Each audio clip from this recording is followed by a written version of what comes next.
afternoon. This is Richard Shu, host of Shu Untied. Today I'm very thrilled to have with me as my guest Matt Abrams, who's a lecturer at the Stanford Business School, also an interviewer of his own podcast called Think Fast, Talk Smart, and author of a new upcoming book called Think Faster, Talk Smarter. Matt, welcome to the program. Richard, so excited to be with you and to have a good conversation. Really looking forward to it. I'm a little nervous since you have your own podcast. I feel like I'm interviewing the interviewer. No worries. I'm just looking forward to a good conversation. I get that a lot. I teach communication skills and everybody gets nervous around me. It's funny, when I was in grad school, I went on a date with the woman who became my wife, and she said, "What do you study?" And I said, "Communication." And I kid you not, Richard, she sat like this and did not move for the whole ice cream date because she didn't want me to read anything into her behavior, but it worked out in the end. But yes, I get that a lot. That's a fantastic story. Well, tell me, you're a communications expert. How would you characterize your specific area of expertise within communications? I always feel uncomfortable when people say I'm an expert. I'm somebody who's studied this, but I feel like I'm still on my own journey to become a better communicator. Yes. So if I were to pick out one or two areas where I do have some experience and spend a lot of my time. One is around helping people feel more comfortable and confident speaking. Many people, it's ubiquitous, get very nervous in high stakes communication situations. So a lot of what I have done in my writing, in my teaching, is to help people find skills to help them feel more comfortable and confident to manage that anxiety. And then the other area where I've really invested a lot of effort, and the new book is on this topic, is around what I call spontaneous speaking in the moment.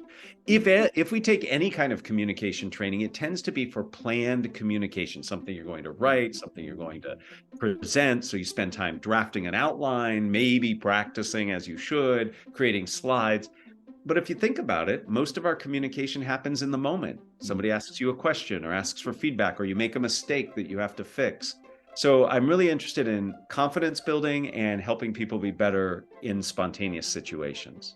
How did you come around to being an expert or have this expertise in this area? I mean, were you not a good public speaker in the past, or you were terrible? I mean, tell me about how did you come to do this? Well, so my last name starts with an AB. And I always went first in school. Teachers always, I'm of an age where everybody was lined up alphabetically. I think teachers have moved beyond that these days. Yes. So for me, most participation in school was spontaneous. The teacher would say, "Today we're going to go do this, and we're going to start with Matt," because I was always front and center. So I learned from an early age how to just speak in the moment, because I was often put on the spot. And that became very interesting to me. I never really thought about it as a skill until I began teaching. And about 8 years ago, the deans at the Stanford Business School at the time came to me and they said, "We have a problem. We have some of the best, brightest young business minds in the world, and they are really experiencing high anxiety when they're cold called." Richard, you remember cold call where the mean professor says, "What do you think?" And you have to respond. And so they asked if I could help, because I knew I studied anxiety and communication. And that's where I really started diving deep into psychology, biology, improvisation, and look at best practices and tools that we could deploy to help ourselves feel better. So it turned out I had a skill that I really didn't know I had, just because I'd always had to just respond. And it turned out that that's a skill that many people are seeking. And I was able to put some academic rigor behind it to create a methodology to help people feel better. Now, is this something really is teachable? I mean, it seems like you either have it or you don't. I mean, some people seem like they're great at improvisation speaking, and some people seem like they're horrible. Like, how do you help somebody who has anxiety? Yeah, well, I wouldn't be doing what I do if I didn't think it was something that we can all work on. Now, certainly, I think of our communication skills as sort of summiting a mountain. All of us are on the trip up the mountain. Some of us are closer to the peak, others are farther down, but I definitely think this is something that people can work on. But you hit it right on the head. It's really around anxiety that prevents many people from starting this journey of better spontaneous speaking. And that's something that's ubiquitous.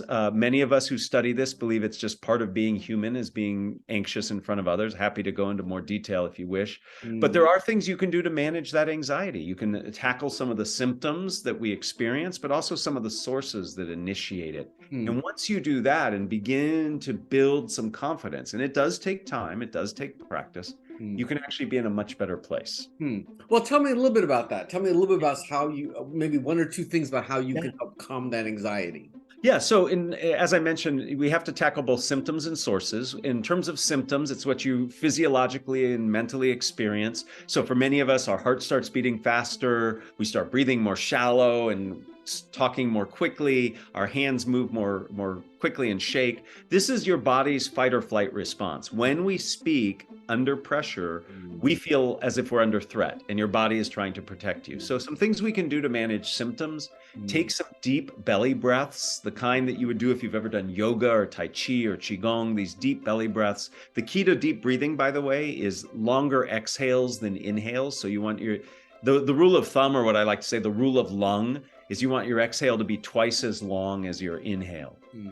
For example, those of us who perspire and blush, as I do when I get nervous, holding something cold in the palms of your hand can help reduce the increased body temperature that happens when we get nervous. And that's what causes the sweating and the blushing. So there are lots of things we can do to manage symptoms. Now, there are also sources. Let me give you one example. Many of us are made nervous based on the goal we want to achieve. So you started today by saying you were a little anxious because I'm also a podcaster. My hunch is what made you anxious is you wanted to make sure that the outcome of this podcast was a good one. So your concern was about a potential negative future state, a bad episode.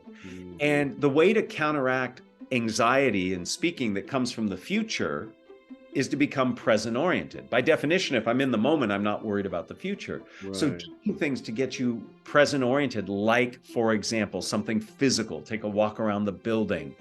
Whenever I speak and do a presentation, I'm always meeting people in the audience first because that causes me to be present oriented. Musicians and athletes will listen to a song before they perform to get them present oriented. Easy thing for your listeners to do is to start at 100 and count backwards by 17s. In order to do that, you have to be present oriented. So the way to tackle anxiety around speaking is to address both symptoms and sources. And in so doing, you become more comfortable in your communication. What about you? Do you get anxious before you speak? These are some of the things you've done? Absolutely. I still do in certain circumstances. I've been doing this long enough where I don't get as nervous as I used to. I used to be a very nervous speaker, but over the decades, I've gotten better. In fact, ironically, coming up very soon is the event that makes me most nervous in speaking. Every year, there's an annual convention of professors of communication at top business schools, and we all get together and we share best practices, and it's great. We haven't met in person for a while because of COVID, so we're all coming together. I've been asked to present, and I get really nervous in front of these folks. These are folks who know what I know more than I know, have been doing it more. These are people I look up to. So yeah, I get nervous, Richard. And what I do is I do three things to help me. I have an anxiety management plan. It's three things. Okay. First, I hold something cold in the palms of my hand because I blush and perspire, and I reduce my core body temperature, so I do less of that. Second, I remind myself, it's almost a mantra, that I am in service of my audience. Many of us get very nervous and in our heads and say, I better do this right, and I have to be perfect. And that's all about us. So by reminding myself that I'm here for my audience, that helps me feel better. And then the third thing I do, and this will sound silly, I say tongue twisters. Nobody ever sees me do it. I just say them because what a tongue twister does is you can't say it right and not be in the present moment. So it helps me get present oriented and it warms up my voice. It's amazing to me that communicators don't warm up their voice. We know if you're an athlete or a musician that you warm up first, but when we speak, we don't warm up. We just jump in. And so my anxiety management plan for when I feel nervous is holding something cold, reminding myself I have value to bring to my audience, and then finally saying tongue twisters. Now, when you work with students or people who have difficulty with this, are they often very skeptical about these things? Because my experience, a little experience with this, for example, and I do have studied a lot in the meditations area, so I know a lot about the power of now and Eckhart Tolle, and so I'm pretty familiar with this idea. But I know that when I've talked to other people about this, they're very skeptical, like how does, whether that really works. Is that your experience? So sometimes, I mean, often when people, by the time people get to me, they're usually so desperate that they're very open, right? They're like, please help me. Yes. Or they're just motivated because they know that their anxiety and their ability to communicate is limiting something, maybe their career or their opportunity to share ideas. But there are people who are skeptical. It's like, I felt this my entire life. It's been awful and there's no way to improve it. But I'm able to, and others who do what I do are able to show people incrementally some steps that they can take, and people begin to feel better. You know, the thing I think I do that helps most people feel better is just normalizing the fact that people are anxious. We see so many people who appear to be really good communicators, and we just feel deficient because they're so good. But the chances are they're very nervous too, and they've been working on it. So tell me, is the book memorializing a lot of these techniques, or does it do something a little bit further? Tell me a little about Yeah. the genesis of this book and where it goes. Well, thank you. So I actually, this is my second book. My first book is specifically on anxiety management. It's called Speaking Up Without Freaking Out. This new book takes and evolves it. So managing anxiety is the first step of many to become a better spontaneous speaker. The first thing you have to do is feel more comfortable and confident communicating, period. Mm. Then there's some other steps we need to take. And that's what the new book, Think Faster, Talk Smarter, is all about, which is really how do we shift our mindset when we look at our spontaneous speaking. Many of us see spontaneous speaking as something that's a challenge or a threat. And in fact, it can often be an opportunity. We have to listen really intently to understand what's needed in the moment. We can often make lots of mistakes in our spontaneous speaking because we think what's asked of us is one thing, but it's another. And then what's so important in all communication, but especially spontaneous speaking, is you need to structure your messages. We don't just ramble. Our messages are structured in a way that's clear and concise for our audience and helpful for us. So the book really goes into that methodology. And then where I think there's a lot of added value is I target 6 spontaneous speaking activities that many of us do on a daily, regular basis and walk through some specific approaches, best practices, and research on how to do those things better, like apologize, give feedback, make small talk. These are all spontaneous speaking situations. So the new book is really an evolution of the original anxiety management, but also branching out into many other areas. I see. So when you say spontaneous speaking, you're targeting not prepared speeches, basically, right? You're not talking about the TED Talks of the world and that kind of thing. This is just daily interaction. And you're saying that also creates anxiety for many people. It's not just the big 100-person talks that create anxiety. There is research that suggests that the anxiety that comes from spontaneous speaking is actually greater than the anxiety that comes from planned. And think about it, Richard, for a second. In some ways, it makes sense. So if I'm giving a big talk, be it at work or in some group I feel affiliated with, or like a TED Talk, whatever, that I know when it's on the calendar. I know it's coming. I at least psychologically can begin to prepare myself. But when I'm getting into the elevator and there's my boss, and my boss says, "Hey, what did you think of that meeting?" That wasn't on my calendar. I hadn't been prepared for that. So that's that moment of intense anxiety that can come from these spontaneous speaking situations. So yeah, for many people, myself included, I find them much more nerve-wracking than just the prepared presentations. Well, one of the ones I want to hone in on a little bit, because I think I'm quite fascinated by it, is the small talk one. Yeah. Because small talk has this interesting importance in our life, and yet it's also poo-pooed as being very, non-meaningful and not deep. And so, but yet there's the point. So talk to me a little bit about that and how you approach small talk. Yeah, so small talk actually has big dividends, right? Small talk is really important. It's how we connect, it's how we meet, it's how we extend and offer collaboration and discovery. So it actually is really important. Yet many of us don't know how to do it well. We shy away from it. We feel very awkward and uncomfortable. Yeah. And there's actually a rhythm to it. They're really just conversations. And in those conversations, there's some guiding principles that can really help. There is a wonderful person who I interview for the book, and I've gotten to know. Her name's Rachel Greenwald, and at some point you might consider interviewing her. She's awesome. Yeah. But she's a unique person in that she is a matchmaker. She's a professional matchmaker, but she's a social scientist. So she applies a lot of stuff, and she has this wonderful saying that I think is the overarching guideline for small talk. Your goal in small talk is not to be interesting. It is to be interested. So our goal is to be interested in the person we're talking about, not to just be interesting ourselves. And a lot of us put pressure on ourselves. I better be interesting so these people like me. And in fact, simply by asking questions, by observing what's going on around you, you can really make it much easier and more pleasant. Since doing this research in the book, I enjoy small talk much more so. So the approach matters.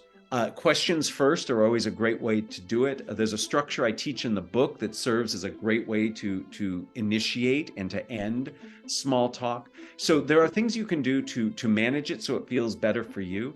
And getting out of small talk, I think, is one of the most important things. How do you exit the situation?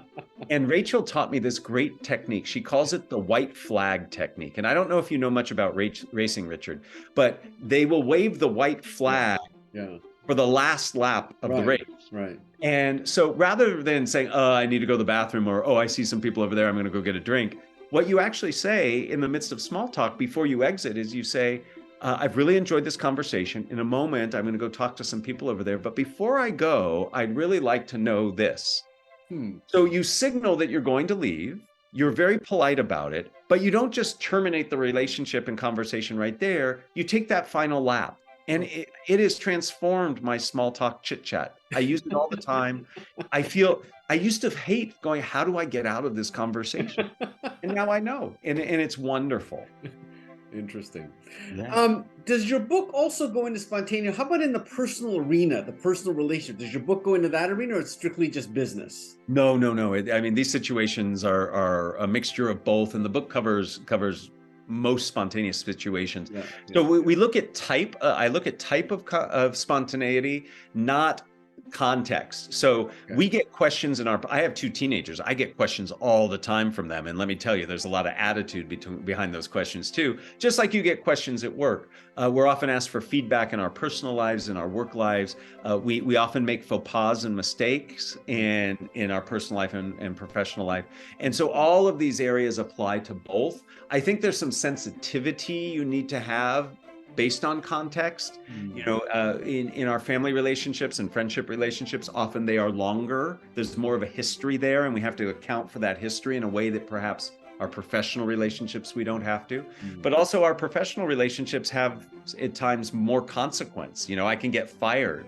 It's hard for your friends to fire you in the same way. So we do have to be sensitive to the context, but really the situations I go through and try to help people with, it's more the spontaneity situation than the context it happens in.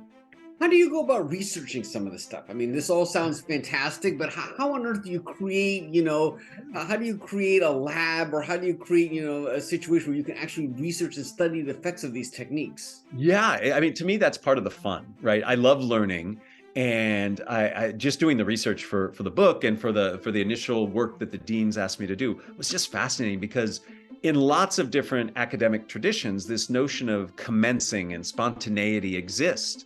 And so I loved learning about it. And so that was fun. But how do you test it? How do you experiment with it? You set up situations that foster spontaneity, and you look at how people respond. Some of this is just watching videos.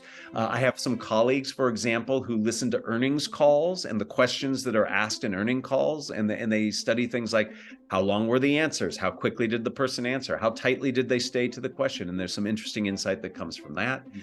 Early in my academic career, when I was in graduate school, I studied flirtation. Flirtation is highly spontaneous, at least in the way we used to do it, Richard. I think you and I are of a similar vintage. Now everybody's swiping left and swiping right, and that's very different. But so you go to natural environments in which it occurs and observe and question and things of that nature. So in some ways, it's really fun because you don't really always know what you're going to get, and that's the beauty of studying spontaneity. Is that covered in your book? Yeah, we talk about lots of different methodologies. I mean, the book is meant to be very accessible and to give advice and guidance and practice tips, not sort of an academic treatise on how one studies this. But all of the advice and guidance is based on academic research. No, I meant the flirtation part. Is that? I do mention it a little bit. Okay. I have long outgrown that. You know, what motivated flirtation was not just my my research in flirtation was not just interest in spontaneity, but I'm actually fascinated by how people use ambiguity strategically. You know, for those of us who teach and study communication, fidelity is always the goal, right? You want to be accurate, you want to be clear. But there are a lot of things that we do in our everyday communication where we are purposely ambiguous. We don't want to be clear. Flirtation is one of those. And so, you know, as a 20-something person, it was a fun topic and a fun way to study both spontaneity and ambiguity. And by the way, I met my wife while doing that research. So it was a positive outcome all the way around. Can you give me an example of how someone deliberately uses ambiguous communication? Oh, sure. There are many examples. Let me give you one. Politeness is rife with ambiguity. Let's imagine, Richard, I invite you over to my house and I'm going to cook you a meal. Yeah. And you need to know, Richard, I'm a lousy cook. If I invite you to dinner, suggest a restaurant. And you come over and I make a meal for you and I give it to you and it's not very good. And I ask you genuinely, what did you think? Well, you could be very clear and say, this sucked. This was bad. I didn't like it. But you're a nice person and you don't want to hurt my feelings. So you might say something wonderfully ambiguous like, Matt, I've never quite tasted anything like this before, right? Which fulfills your obligation to say something. Right. It can be interpreted in many ways, right? I'm interpreting it like, oh my goodness, that's great. Would you like more? And you're thinking, I've never eaten dog poop before. So, right? So ambiguity is used a lot in negotiation. It's certainly in political communication. As I said, in romantic initiation, it's used all over the place. And yet we don't teach people how to use it, right? We teach clarity. We say, have a goal, be very specific. I teach those skills. And I think there's definitely a place for that. There certainly is. But there's also a way of communicating that's more ambiguous. Now, you mentioned earlier you kind of stumbled into this because somebody asked you to help some business school students. Yeah. At what point did you decide, okay, I'm actually going to make this my profession and study it and be my actual vocation? So the market told me this, the world told me this. So very quickly, I'll tell the story. About 8 years ago, the Stanford Graduate School of Business every year has reunions where they'll bring back past alums and they'll invite faculty to come present to these alums. And they had done this for this particular year 8 years ago, and somebody got sick or couldn't do it. So with only days to go, they needed to find a replacement. So they figured the guy who studies communication and anxiety probably will be least nervous if we say, we need you to go give a presentation. So I said yes, which is my default for most things. I said, yes, sure, happy to. And at the time, I was just initiating the workshop that I told you that the deans asked for. And I said, well, okay, I'll just do this workshop for the alums. Why not? Yeah. So I show up ready to do it. And the woman who invited me said, hey, do you mind if we live stream this? There's some alums who couldn't come for whatever reason. Do you mind? And I said, fine. Well, what I didn't realize is that they were going to record it.